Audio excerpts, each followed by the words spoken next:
Next speaker is Dr. Minnu Parakal. She has done her DMB from Chaitanya Eye Hospital, Trivandrum, and fellowship from Aravind Coimbatore.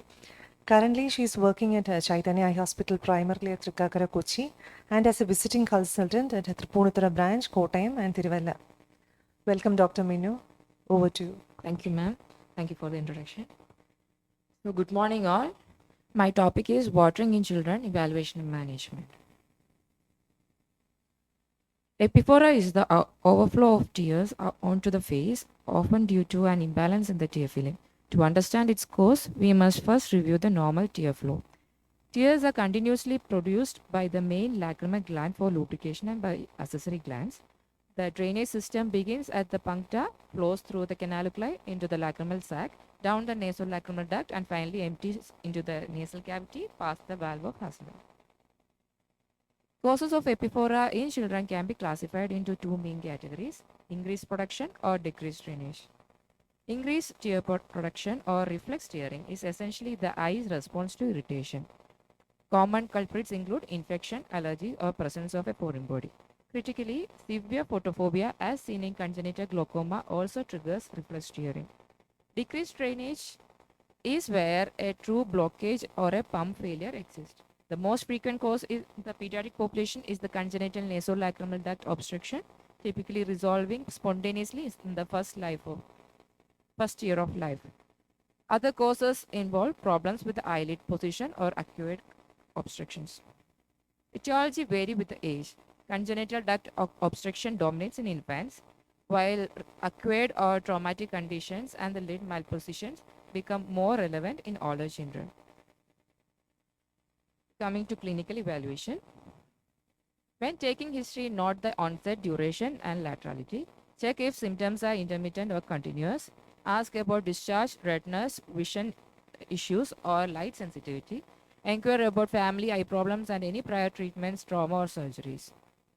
During evaluation, inspect for eyelid position and masses. Check the eyelid for entropion, atropion, and punctal patency.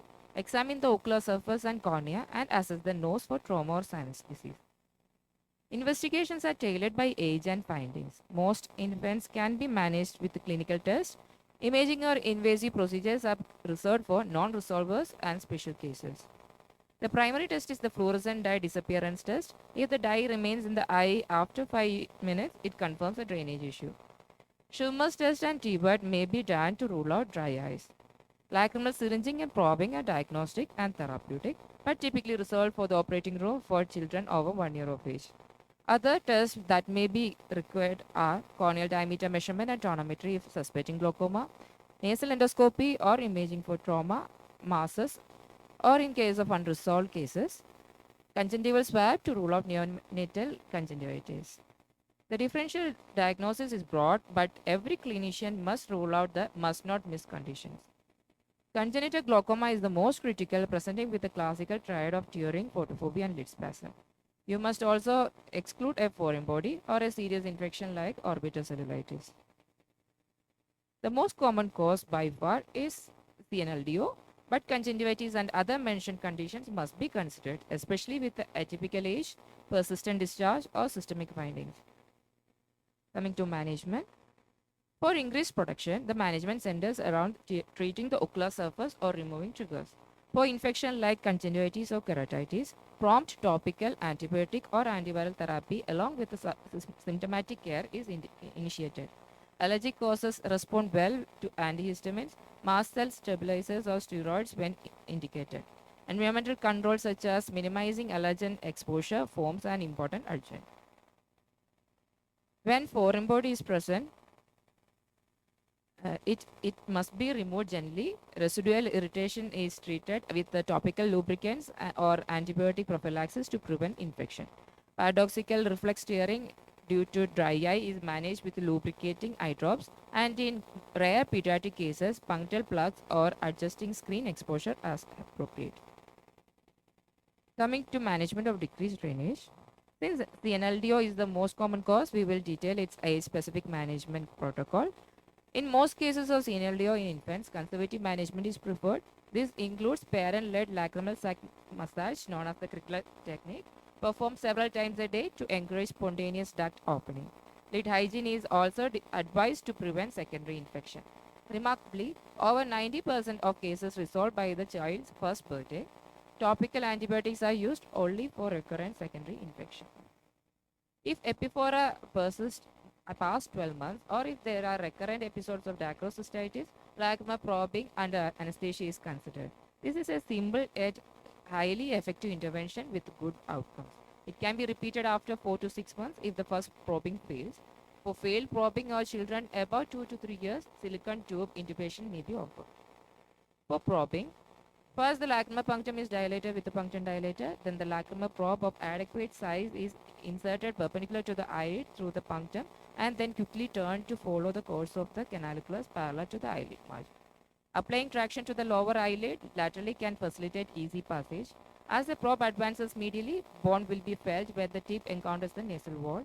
The probe is then turned approximately 90 degrees and is passed downwards into the distal NLD until it passes through the obstruction, giving a popping sensation. Patency is confirmed by irrigating a saline or fluorescent solution through the duct, which should then flow freely into the nasal cavity.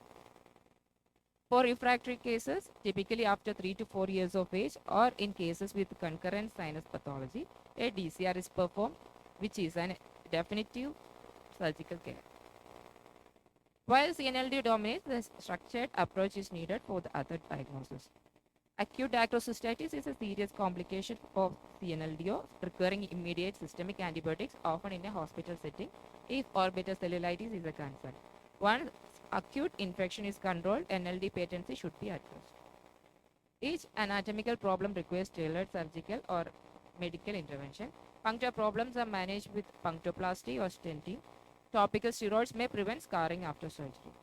Canalicular block can often be resolved with probing or stenting early. Advanced cases require surgical reconstruction like CDCR or injection botox to the lacrimal gland to reduce tear production. When lid position disrupts drainage, surgical correction is required with temporary measures used in some scenarios. Sinonasal disease must be managed fundamentally to restore drainage, sometimes needing combined surgical procedures with ENT colleagues.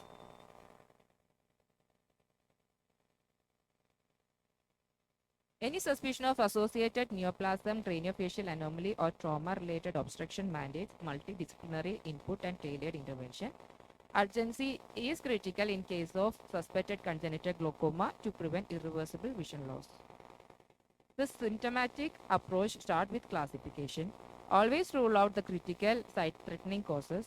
Remember that CNLDO treatment is highly age-dependent, with the crucial cutoff for conservative management being the first year of life. Probing success is time-sensitive. The success rate decreases significantly after 18 to 24 months of age. Treatment for decreased drainage starts conservatively, but escalates to surgical intervention for non-resolving or complicated cases. Timing and selection of procedures are tailored to the child's age, anatomical findings, and comorbidities. Do not forget to look for eyelid malposition and other causes of surface irritation. Thank you.